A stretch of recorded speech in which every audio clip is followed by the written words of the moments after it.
Well, ladies and gentlemen, we're lucky enough today to be with our host, Blueberry, for the tour of the famous West Palm Beach Whaling Museum. Now, most people are not allowed to come in here. In fact, very few people have ever seen this museum or any of the interesting artifacts here by the ceremonial organic gardens. You can see the east wing of the museum in the background. We just use that for storing stuff, whale artifacts, that sort of thing. This is the banquet table where many of the Whaling Museum discussions and decisions are made. Very important area for the Whaling Museum. The whaling bell, the original from the ship Essex, recovered from a whale's belly. Now these are fascinating.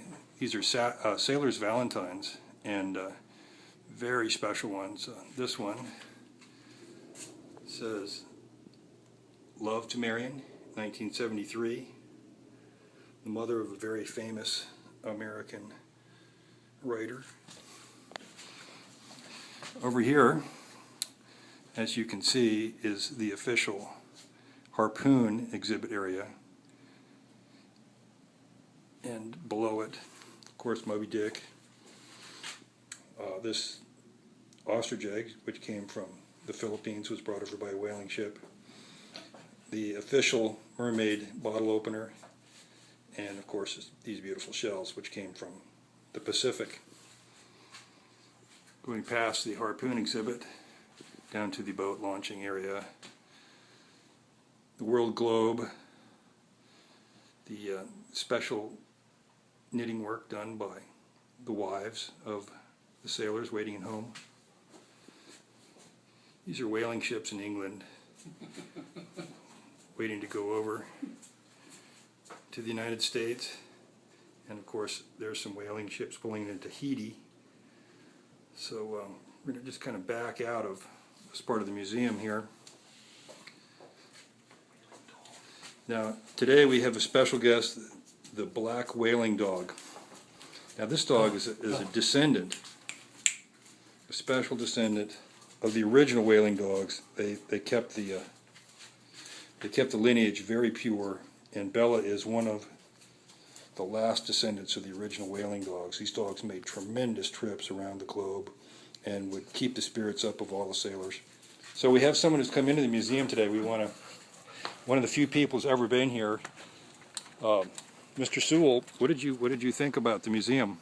Well, it's just an outstanding, beautiful museum with lots of wonderful artifacts from ancient mariners that have been all over the world whaling.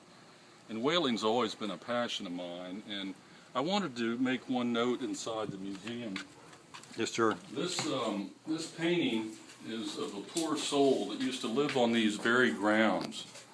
And he used to have to garden for a living, and he was out trying to get some food in the Bahamas, about 100 miles offshore, and that was the last picture taken of him. The poor soul, was devoured by bull sharks. But he used to take this very harpoon and go out on the fishing grounds, and so this is a special piece here.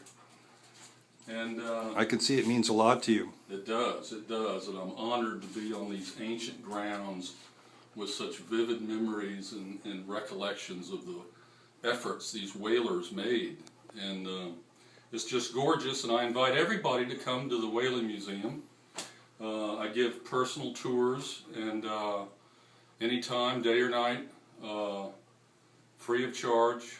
There's no issues. I just love to share all the memorabilia and beautiful artifacts with anybody that's interested in whaling. Thank you, Mr. Sewell, founder and curator of the Whaling Museum in West Palm Beach. A rare look at a tremendous archive. Thank you.